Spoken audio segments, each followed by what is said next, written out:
Bio Televisión, con el auspicio de Libérate del estrés con Melipaz, tranquilizante natural de NOP Laboratorios, pinturas y adhesivos Lanco. Llegó la nueva forma de pintar con despacho en 24 horas. DBA Capital, invierte en la transición a energías limpias. Conoce el eFund en dbacapital.com. Y Dongfeng Drive Your Dreams presentan la entrevista de Tomás Mochiati. ¿Andas acelerado? ¿Te sientes más irritable y alterado? ¿Te cuesta dormir bien? Tranquilízate naturalmente con Melipaz, que calma la ansiedad, relaja y reduce el estrés. Libérate del estrés con Melipaz. Pídelo en todas las farmacias del país. Sabemos que la pelea contra el cambio climático se gana eliminando las emisiones de CO2. A partir de eso, creamos eFund, un fondo que invierte en las compañías que están liderando la electrificación del mundo. Invierte en eFund, sé parte del futuro eléctrico y sube los sentidos de tu inversión.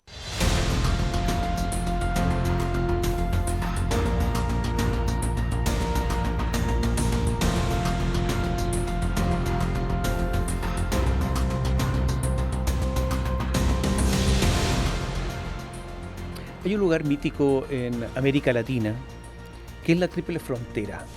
Allí donde confluyen Brasil, Paraguay, Argentina, Brasil y Paraguay, son lugares donde se dice que se puede hacer de todo porque hay poco o nada de policía, poco o nada de tribunales, poco o nada de investigadores, donde corre el dinero, corre el narcotráfico, corre el contrabando, donde están las organizaciones criminales y por lo tanto donde desde ahí se puede mandar a hacer lo que se quiera en América Latina.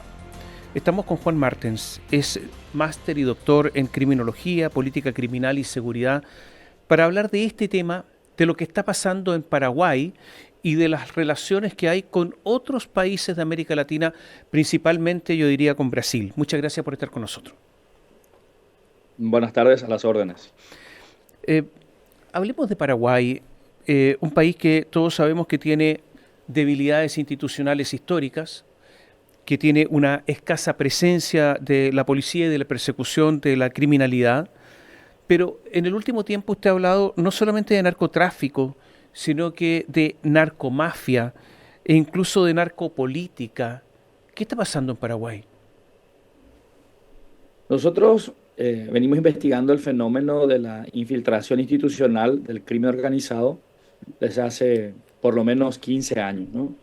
Y hemos visto cómo esto fue evolucionando en la relación política-narcotráfico y en los últimos años personas vinculadas al crimen organizado ingresaron dentro de la estructura institucional y están usando los organismos del Estado para amplificar su poder. Es decir, el propio Estado paraguayo en algunas áreas están siendo utilizados como amplificador del poder del crimen organizado. Y por eso es que nosotros le llamamos ya narcomafia, ganan licitaciones, compran, cooptan efectivos de la Policía Nacional, del Ministerio Público, incluso el Poder Judicial, y hemos, por tanto, subido un peldaño más. Y el concepto que hoy se discute en América Latina, el que es de la narcopolítica, por tanto, queda pequeño para describir lo que está ocurriendo en Paraguay en los últimos años. Por eso usamos esa categoría de análisis de mafia o narcomafia. Usted ha dicho que estas mafias están en distintos niveles del gobierno y también en cada departamento del país y que por lo tanto progresivamente se han ido apoderando del Estado. ¿Eso es así? En los últimos 15 años hemos visto esta progresión. Las cuestiones vinculadas al crimen organizado hay que entenderlo en un contexto un poco más amplio. Paraguay es el primer productor de marihuana, de cannabis, que se consume en grandes mercados como el de Brasil o la Argentina, incluso llega a Chile, la marihuana paraguaya. Entonces, al ser un centro de producción internacional de marihuana, En los primeros años, en estos lugares, departamentos fronterizos al norte de Paraguay, frontera con Brasil, se concentraba la producción de marihuana por un lado y por otro lado esta conexión narcotráfico, crimen organizado y poder político.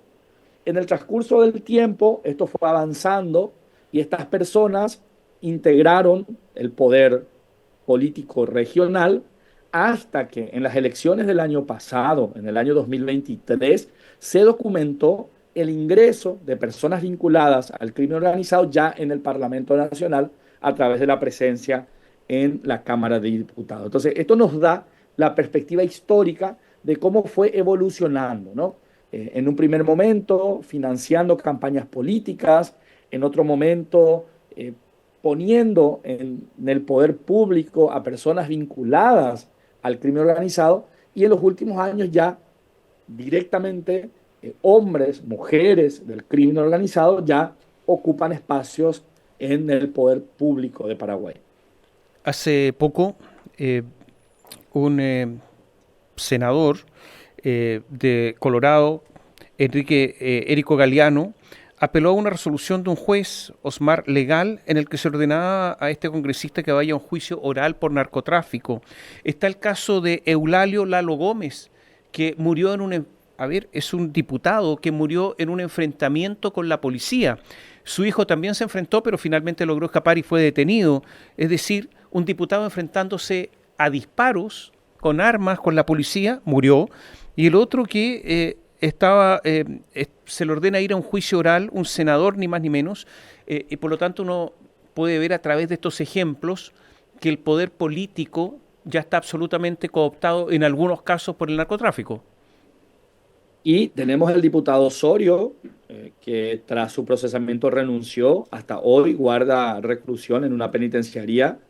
El caso del otro diputado del Alto Paraná, de la triple frontera de Paraguay, Brasil y Argentina, que también estuvo encarcelado durante mucho tiempo por sus vinculaciones con el narcotráfico. Hoy ya está fuera del Parlamento, pero sigue siendo procesado y activo en la política. Y otros tantos hombres y mujeres de gobiernos locales que son procesados, encarcelados por su vinculación con el narcotráfico. Y aquí quiero hacer un paréntesis de lo que vos mencionabas, ¿no?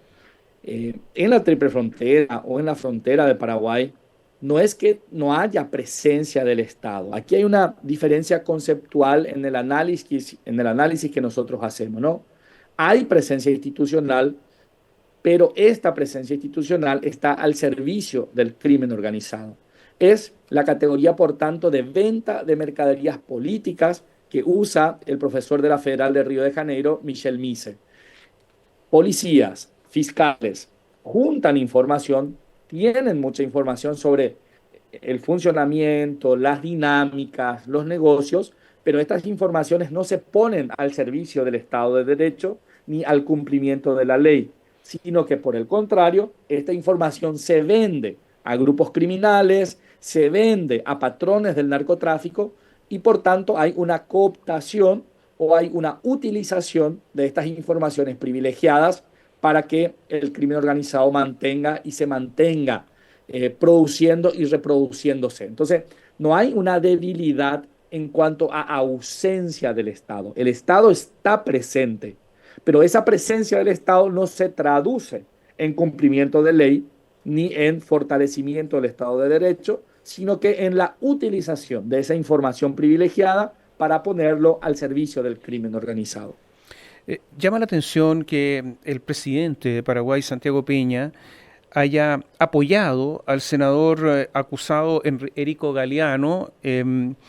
Ha dicho que no hay suficientes pruebas contra él y resulta que se le comprobó, entre otras cosas, que compró una propiedad por $250.000 para después venderla en $1 millón. Eso es lavado de dinero, es blanquear dinero y otras cosas más. Sin embargo, el presidente de la República lo apoya. ¿Esto ha llegado hasta la presidencia o es que el presidente es un inocente? No es la primera vez que el presidente Santiago Peña habla, pareciera, sin conocer a profundidad el caso, ¿no? En muchas ocasiones ya se ha referido políticamente de una manera muy correcta, ¿no? Con relación a sus correligionarios que terminan siendo juzgados, acusados e incluso condenados, ¿no? Pareciera que no le importa mucho la veracidad de los hechos, sino que construir una narrativa.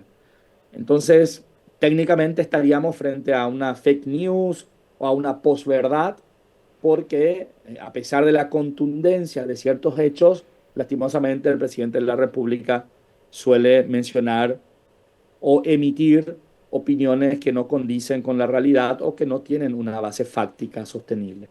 Uno de los partidos tradicionales de Paraguay es el Partido Colorado. ¿El Partido Colorado cuán involucrado está en acciones de narcotráfico o en su relación con grupos de narcotraficantes? La relación de la política con el narcotráfico no es una cuestión solamente del Partido Colorado.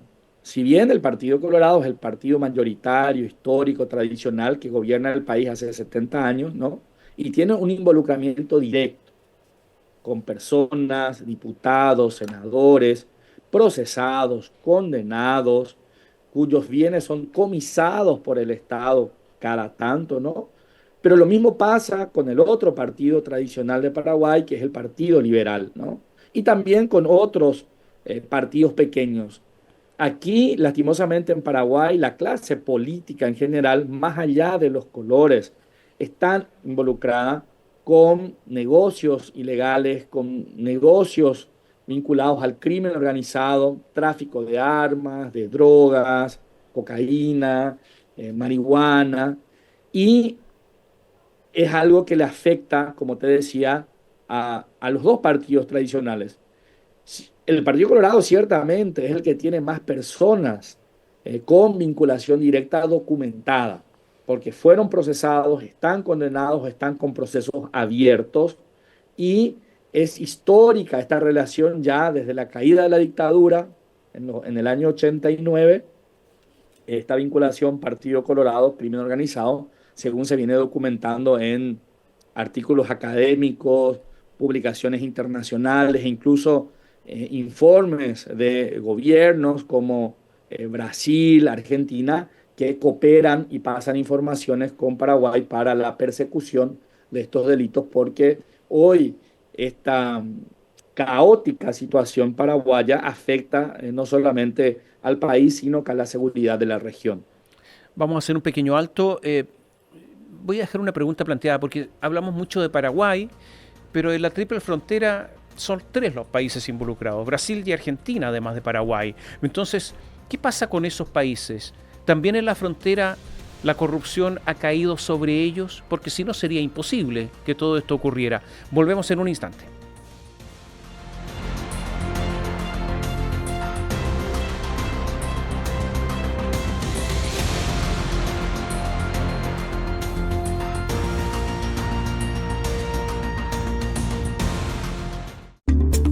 Bio TV, entrevistas y puntos de vista.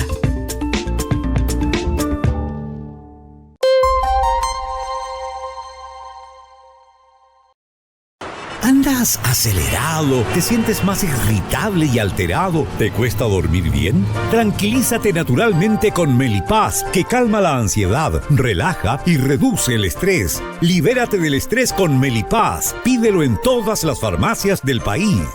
Sabemos que la pelea contra el cambio climático se gana eliminando las emisiones de CO2. A partir de eso, creamos IFAN, un fondo que invierte en las compañías que están liderando la electrificación del mundo. Invierte en IFAN, sé parte del futuro eléctrico y sube los sentidos de tu inversión.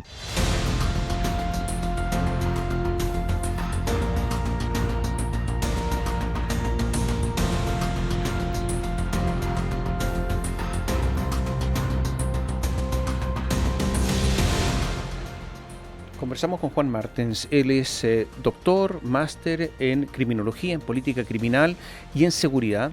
Y la pregunta quedó planteada por esto de la triple frontera, porque hablamos mucho de Paraguay. En Paraguay hay tantos problemas, pero ¿qué pasa con Brasil? ¿Qué pasa con Argentina? ¿Ellos también se corrompieron, por lo menos ahí en la triple frontera, o no?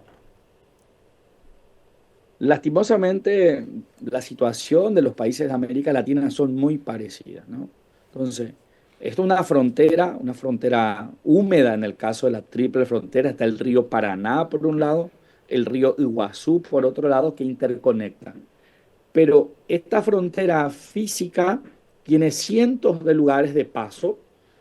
Tiene un puente internacional que conecta directamente Brasil con Paraguay y luego otro puente internacional que conecta Brasil con Argentina. El movimiento de personas, de armas, de drogas, de contrabando, de productos químicos, farmacéuticos, aquí es constante y se hace prácticamente a la vista de estas autoridades que deben cumplir la ley. Por eso yo te decía hace rato que no es falta de presencia institucional. Hay tanto en Brasil, en Argentina como en Paraguay, ostentación de la presencia estatal a través de policías, de militares, del servicio de aduanas.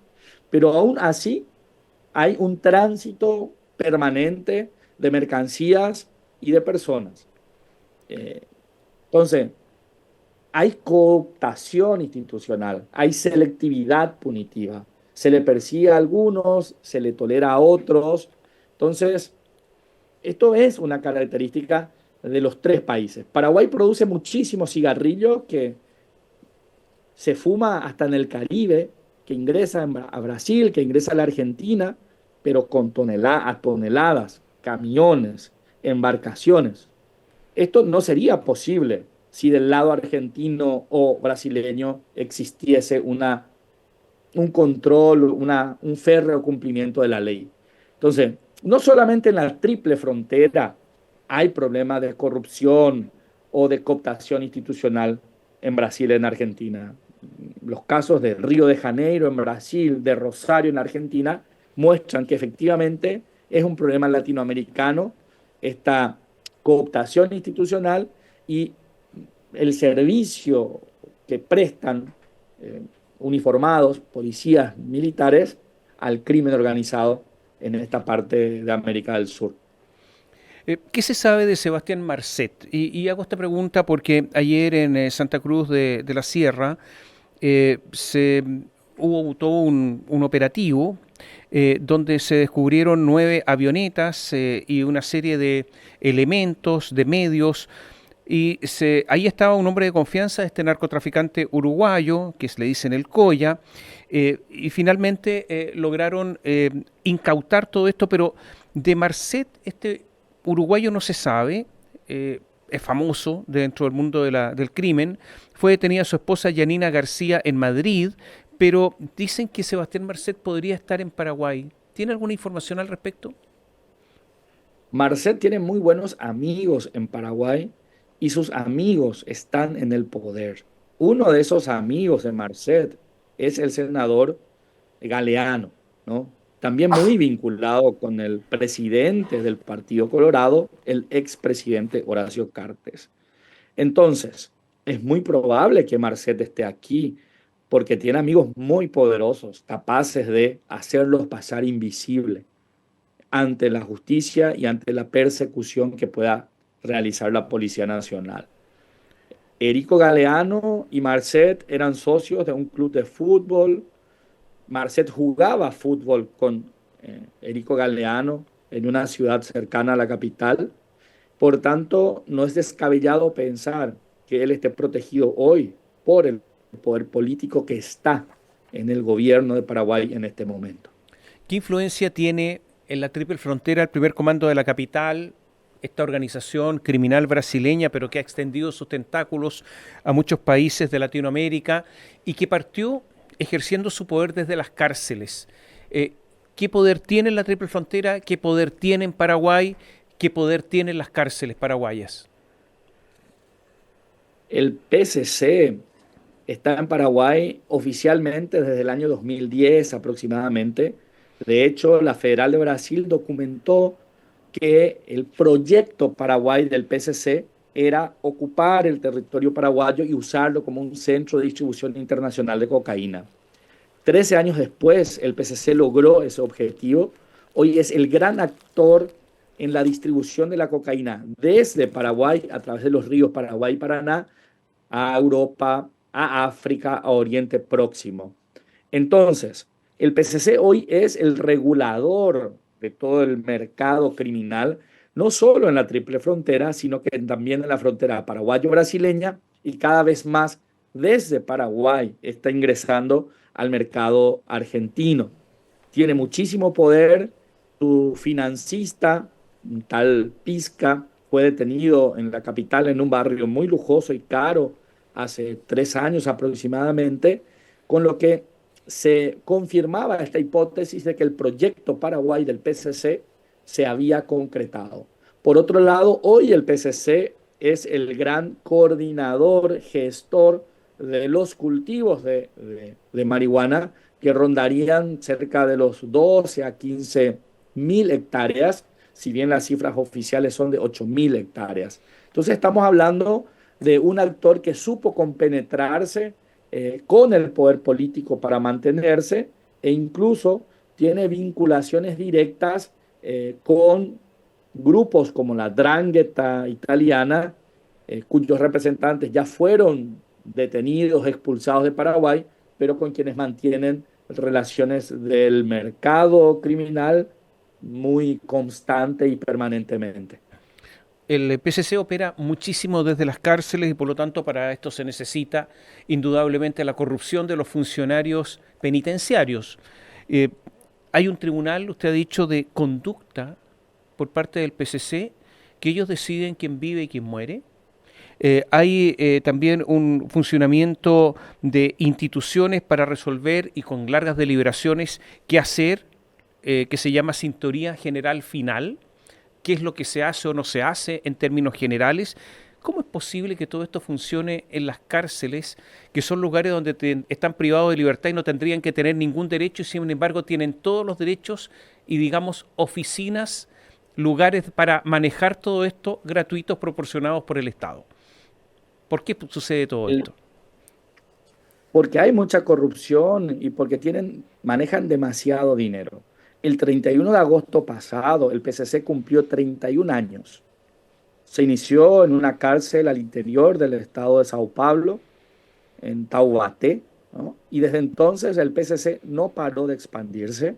Está presente en todos los estados brasileños, pero también está presente en Paraguay, también está presente en Bolivia, está en Perú, es decir, en todos los países que le interesa por su posición y por la existencia de mercaderías estratégicas. Cocaína por un lado, marihuana por otro lado, así como armas. Y el PCC no solamente es un grupo criminal, sino que también es un grupo que reivindica derechos de presos, de personas privadas de libertad. A tal punto que algunas colegas de Brasil, como Karina Biondi, habla ya de un movimiento criminal respecto al PCC, porque cumple funciones en la cárcel y cumple funciones en la ruta.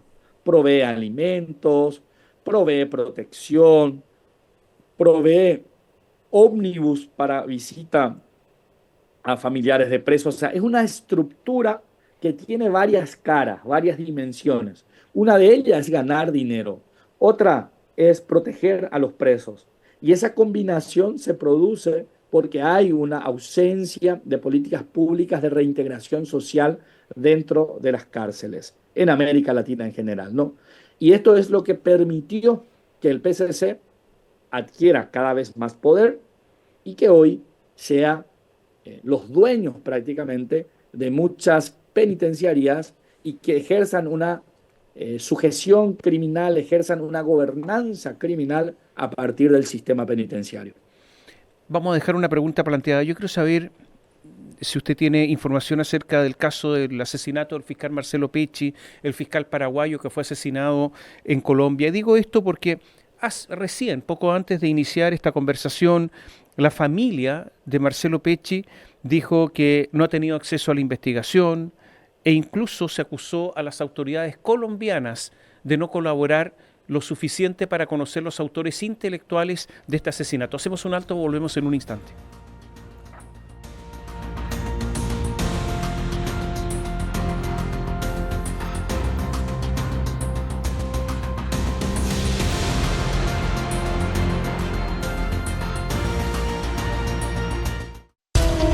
En En BioBio profundizamos las noticias enfatizando la verdad siempre. Aquí tú te informas y entretienes.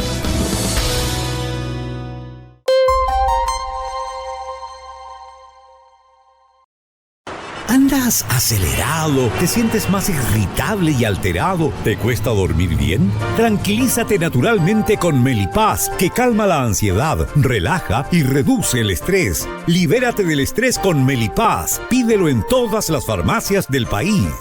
Sabemos que la pelea contra el cambio climático se gana eliminando las emisiones de CO2. A partir de eso, creamos IFAND, un fondo que invierte en las compañías que están liderando la electrificación del mundo. Invierte en IFAND, sé parte del futuro eléctrico y sube los sentidos de tus inversiones.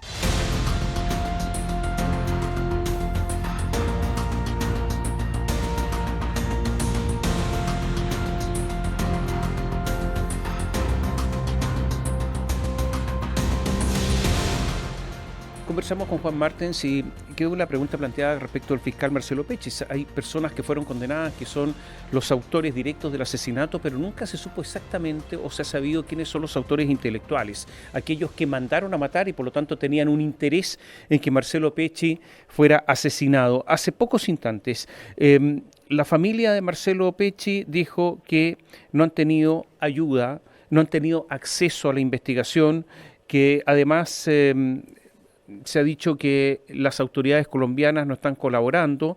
La Fiscalía de Paraguay habló de demoras de Colombia en la investigación y el fiscal Manuel Toldán dijo: cuando fuimos a Colombia pudimos corroborar que el celular de Marcelo no fue abierto, que ahí quedó y que no se los proporcionaron además, y hubo incluso declaraciones en contra del presidente Gustavo Petro de Colombia por la falta de ayuda de las autoridades colombianas. ¿Por qué sucede todo eso? ¿Qué pasa?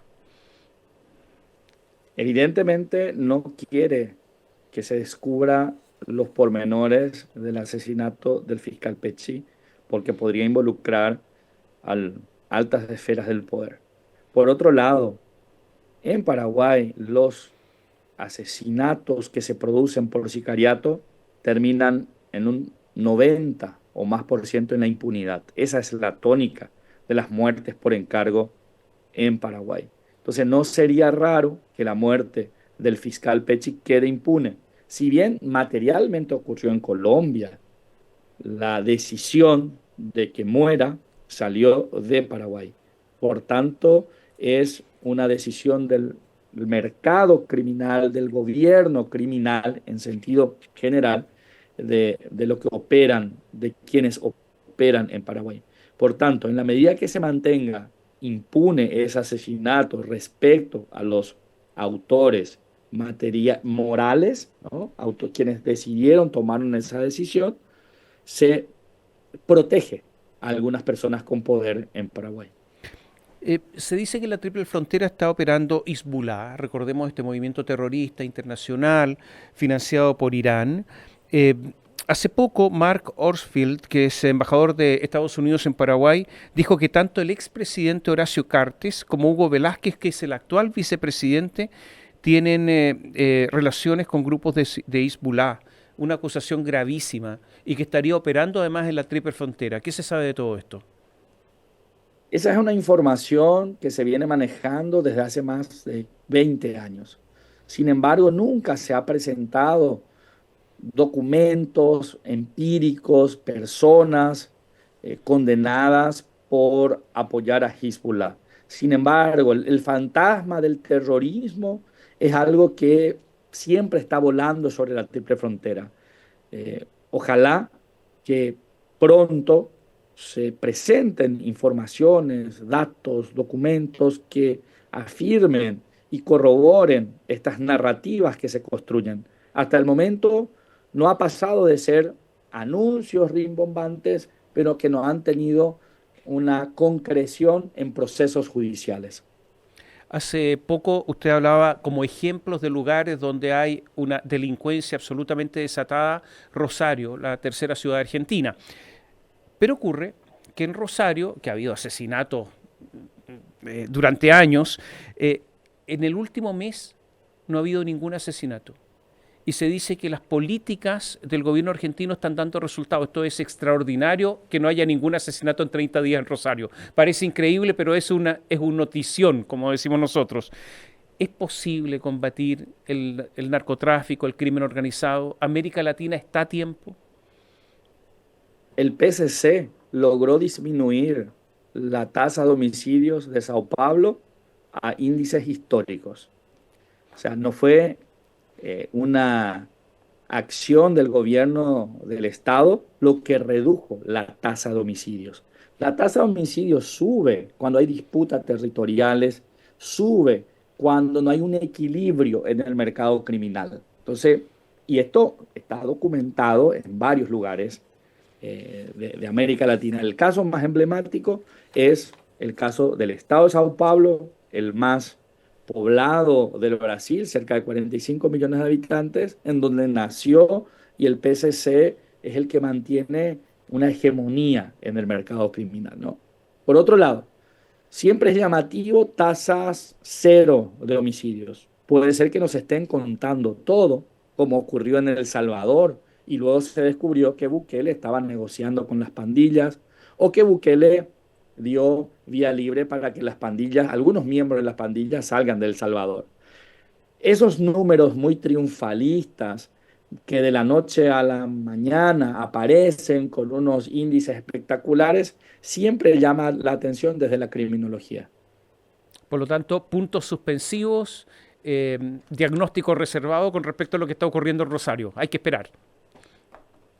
Yo estuve trabajando en Rosario a inicios de marzo con algunos colegas, realizando relevamiento, viendo cómo se estaba comportando toda esta cuestión de las disputas territoriales, ¿no? Y lo que sí hemos notado en ese momento era, en la medida que había una presión en las cárceles de mayor aislamiento, aumentaban los índices de homicidio en las calles. Llegué a la ciudad en el momento en que la ciudad estaba paralizada. Pero en la medida que estos privados de libertad adquirían nuevamente mayor libertad de acción y movimiento en cárceles de Rosario, disminuían las tasas de homicidio. Entonces, por eso, uso el ejemplo de Bukele nuevamente. En la medida que negoció con las pandillas o escondió incluso algunos muertos, apareció diciendo espectacularmente que las tasas de homicidio son las mejores del mundo, ¿no? Ojalá eso no esté ocurriendo en Rosario. Juan, muchísimas gracias por este contacto con nosotros y por esta conversación. A las órdenes. Juan Martens, doctor en criminología, en política criminal y seguridad, estuvo con nosotros, estuvo con ustedes. Gracias por seguirnos.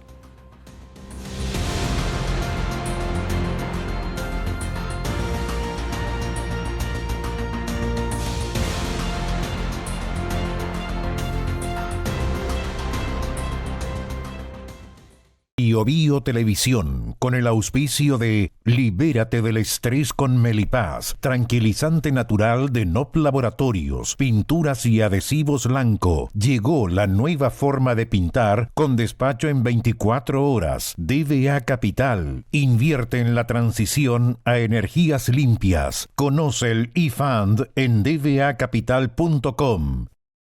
Y Dongfeng Drive Your Dreams presentaron la entrevista de Tomás Mochiati. ¿Andas acelerado? ¿Te sientes más irritable y alterado? ¿Te cuesta dormir bien? Tranquilízate naturalmente con Melipaz, que calma la ansiedad, relaja y reduce el estrés. Libérate del estrés con Melipaz. Pídelo en todas las farmacias del país. Sabemos que la pelea contra el cambio climático se gana eliminando las emisiones de CO2. A partir de eso, creamos eFund, un fondo que invierte en las compañías que están liderando la electrificación del mundo. Invierte en eFund, sé parte del futuro eléctrico y sube los sentidos de tu inversión.